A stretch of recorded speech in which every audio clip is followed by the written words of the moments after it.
บายดีพี่น้องสบายดียามแรงวันพฤหัสวันที่23เดือน7 2026ฝนมาตอนแรงมาอย่างหนักเลยน้ำไหลเต็มที่เลยแถวทางนะมันสิไหลเขาตารางเทียงเลย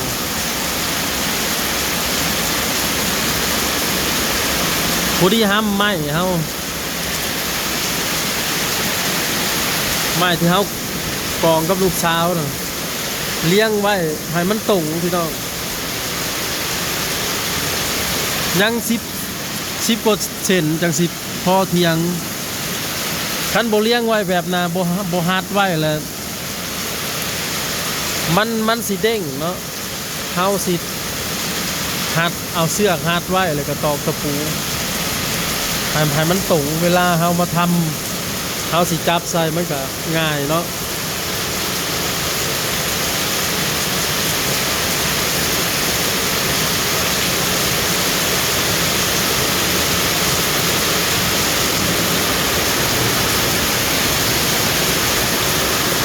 มาแห้งเลยมึงน้ำไหลทีบเลย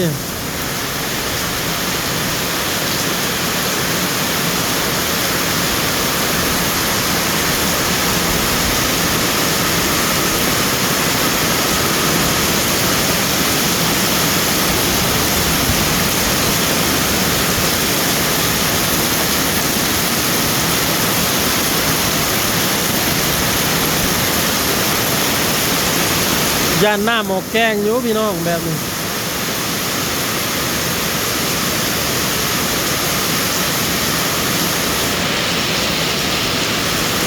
น้ำสิไหลลาดหัวอยู่ดอก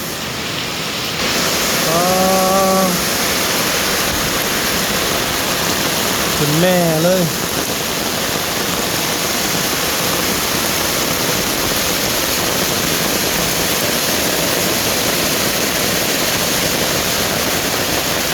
ไปเบิ่งน้ำหนทางพี่น้องมันไหลแห้งจังได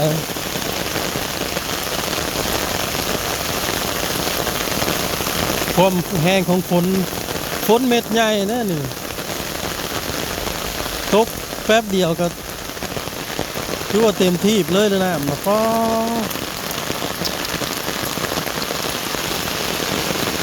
ปลาก็สิขึ้นอยู่ดอกบานมันสิขึ้นหรือมันสิลงโอ้น้ำเป็นแม่อยู่พี่น้องเลย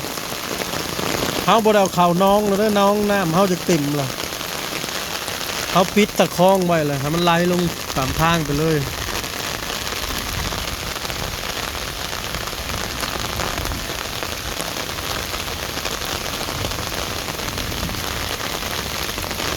มันไหลมาแต่โน่นหมดแล้วนี่โน่นสูงโอ้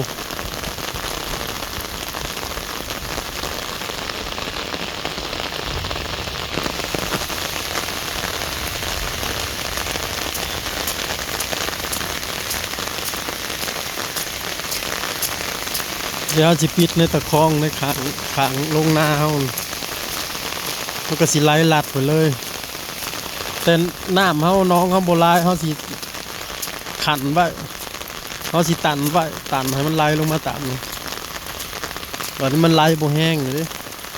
เฮาตันคลองไว้ว่า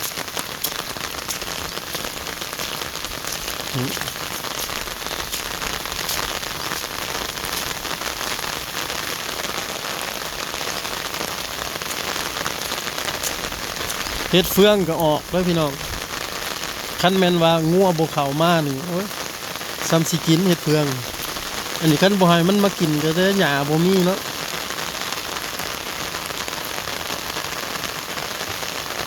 กองเฟืองเนี่ย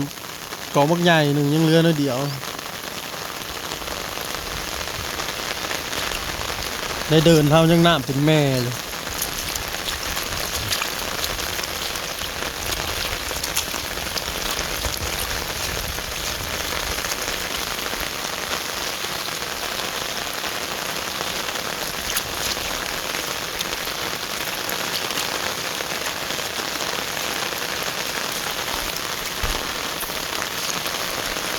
มันไหลลงในนี้พี่น้องมันมีมันคูน้ำนั่นนี่มันสิไหลลงไป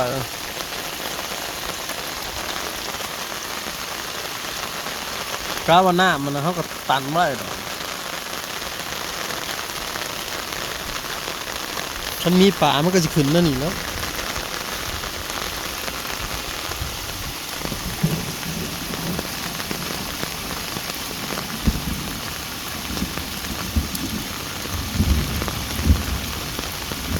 ปีนี้ยังบ่เห็นป่าขึ้นเลยเนาะ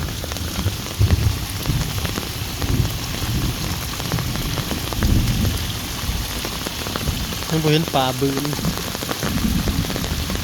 ยืนบ่มีป่าบ่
ผู้นั้นเดินเขาเดินงัวเขานะพี่น้อง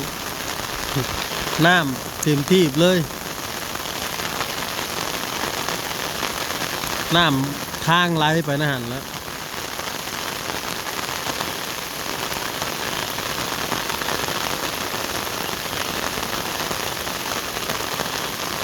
น้ำน้องกระจานผ่าน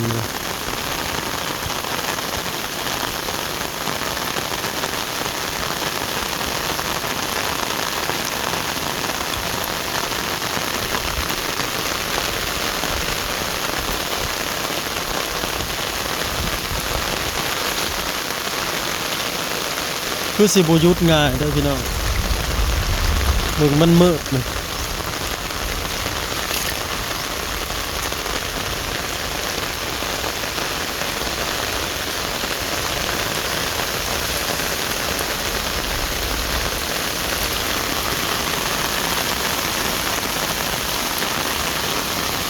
เทียงหน้าเขาเนี่ยสิง่ายมากพี่ได้พี่น้องทั้งเงินทั้งเข่าพี่ได้เสียมาตั้งนั่นนี่แหละแนมลงไปใส่เข่าหน้า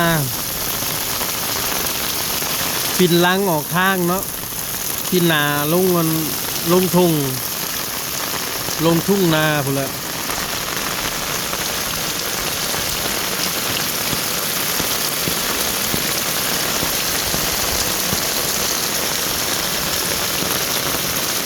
เฮ็ดไปเรื่อยๆพี่น้อง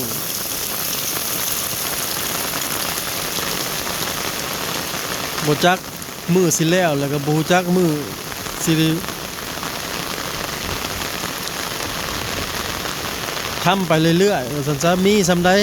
มี100 บาทก็ซื้อเครื่อง100 บาทมาตอกใส่มี1,000ก็ซื้อ3,000มาตอกใส่แบบนั้นแหละจุดแล้วบ่แล้วก็บ่กำหนดปีว่าจักปีจังสิแล้วเฮ็ดไปเรื่อยๆ